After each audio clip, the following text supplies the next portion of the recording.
Okay, so on this example, we're going to use a linear approximation, in other words, the tangent line, to approximate the cube root of 125.1 as follows.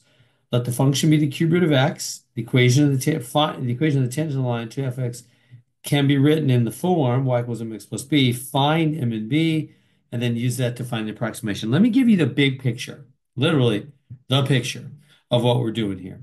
So here I've graphed on Desmos the two functions. So this red one is the cube root of x. That's what it looks like, the cube root of x function. And the other one is the tangent line, equals mx plus b,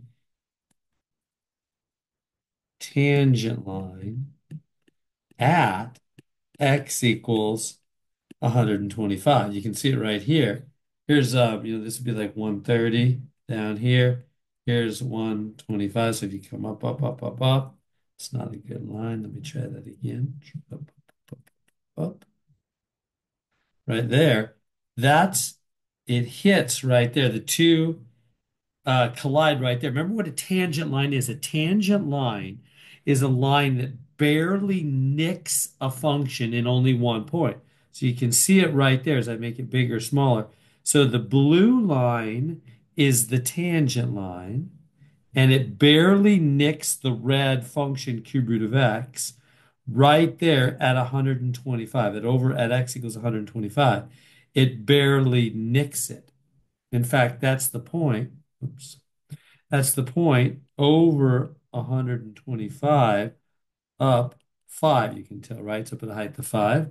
That's the x and the y. That's where the tangent line hits the curve, the cube root of x graph function.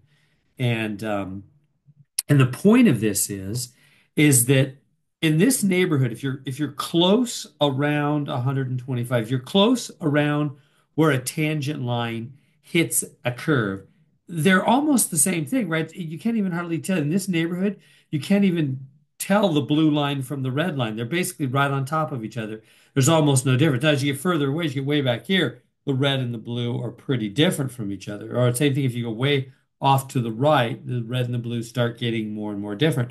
But if you're right around the neighborhood of the tangent line, a tangent line is almost the same as a curve.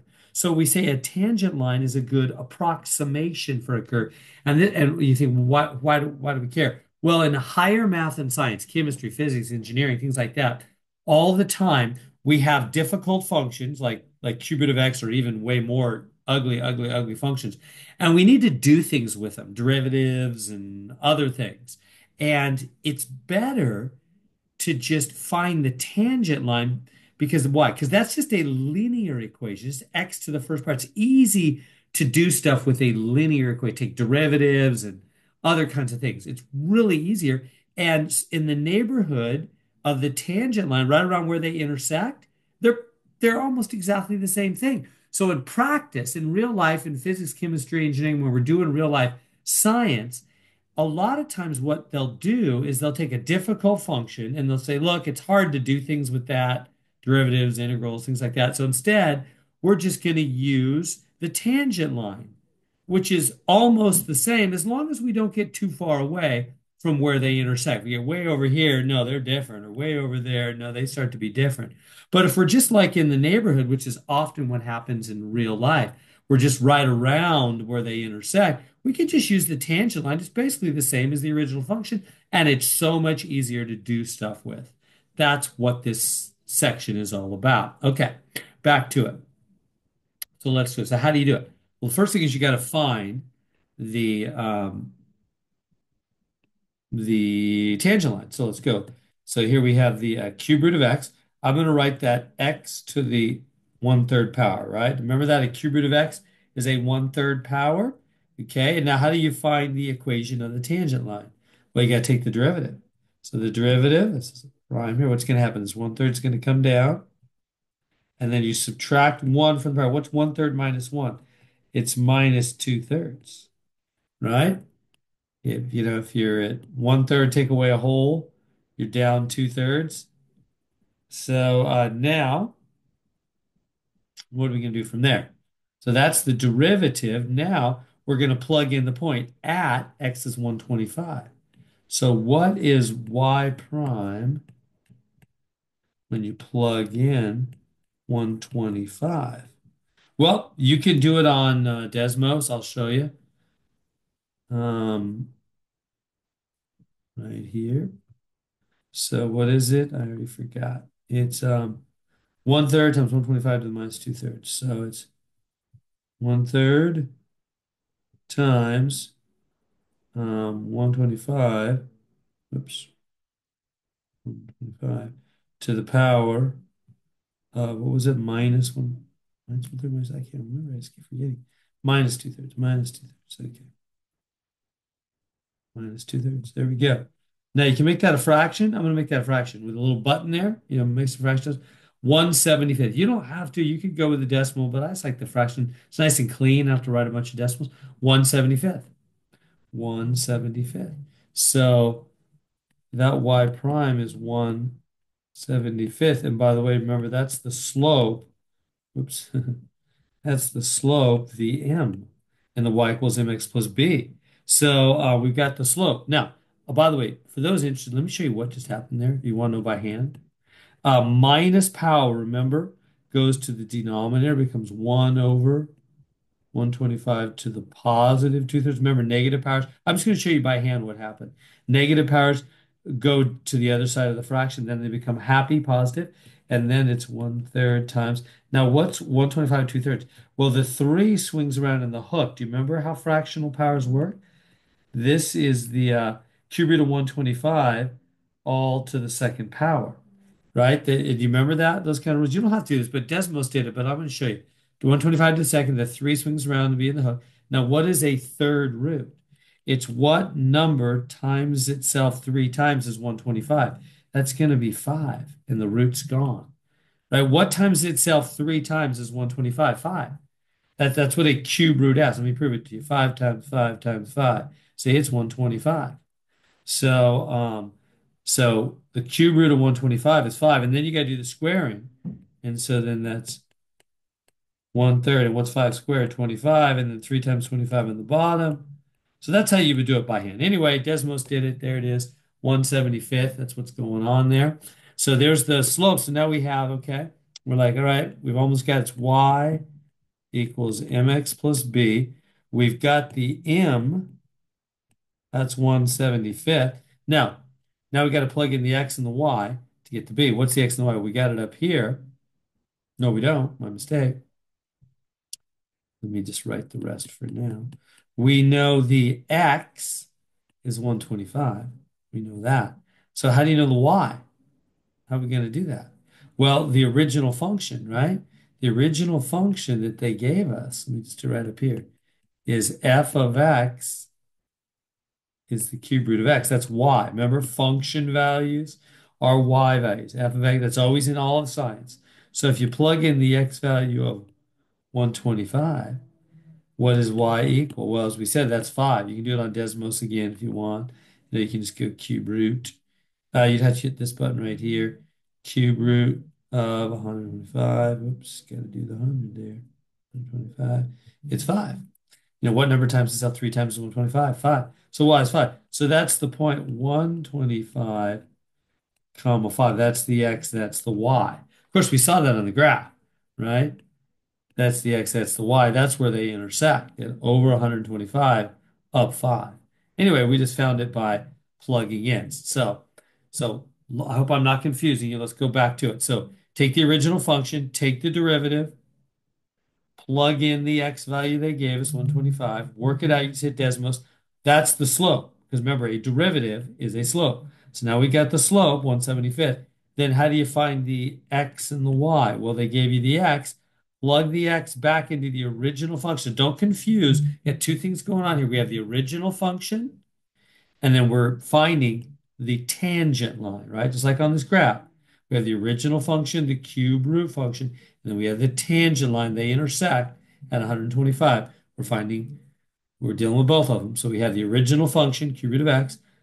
Plug in x is 125, we get y is 5. So that's the point where they intersect. X is 125, y is 5. So that means I put in here for x 125, and for y, 5. And so I get 5 equals 1/75 times 125 plus b. And I can find b. How do you do that? Well, let's work this out. What is this? This is 125 over 75, right? Because over 1 goes to the top. Got to find b. So subtract 125 over 75 from both sides. Boom. So b equals, go to decimals, 5 minus 125 over 75. 5 minus 125 over 75. There we go. Now you can hit the fraction button. Okay, oh, it's 10 thirds. I'm just going to keep it fractions. I don't want much decimals. 10 thirds. So this is 10 thirds to be exact. Okay, so we got our equation now. It's what our equation of our tangent line. Y equals mx plus b. Actually, let me do it in blue because that's what it is on the graph. So we got y equals mx plus b, right? The linear equation. M is, we already found that. M is, as we said back here, M is 1/75. X plus B, B is 10 thirds. So there's the equation of that. Now they have us put in the B, and you could totally put in here 1/75, or you could put in the decimal, and for the M, and then the B, 10 thirds, or you could put in the decimal. Okay, so we got the mx plus b. Now, then it says now we're gonna use that using this. Change my color for clarity. So using this, we find an approximation for the cube root of 125.1 is, and they want 7 decimals. Okay, an approximation. What do I mean? Let's go back to the graph and see that. Remember that the cube root of x function, its tangent line is approximately the same, especially around the neighborhood of where they intersect. So right around where the tangent line intersects the function, they're almost the same.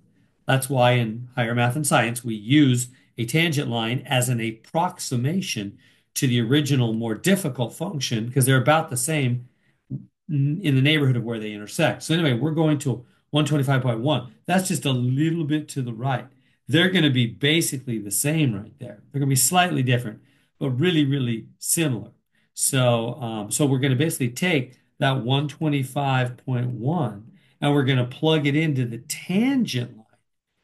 We're not going to plug into the original function. Why not? Well, because we're using the tangent line now as an approximation. It's almost going to be the same as if we plugged in the original function. That's just how they do it in the real world when they want to do stuff with a function that's easier. They use the linear tangent line. So plug into the tangent line equation. So they say, okay, using this tangent line, find an approximation to the cube root of 125.1. Now you might think, well, wait a minute, Mr. Hand, let's get this out of the way. It says you want to approximate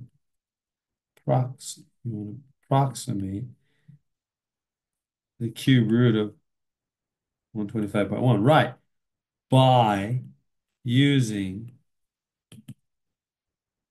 the tangent line y equals 1/75 x plus 10 thirds. So that means I'm going to take that 125.1 and I'm going to plug that in right there for x because this is the tangent line equation. So I'm going to get y equals, let me just keep the same color there. I'm going to get y equals 1/75 and I'm going to plug in 125.1 plus 10 thirds. Let's go to it. 125.1.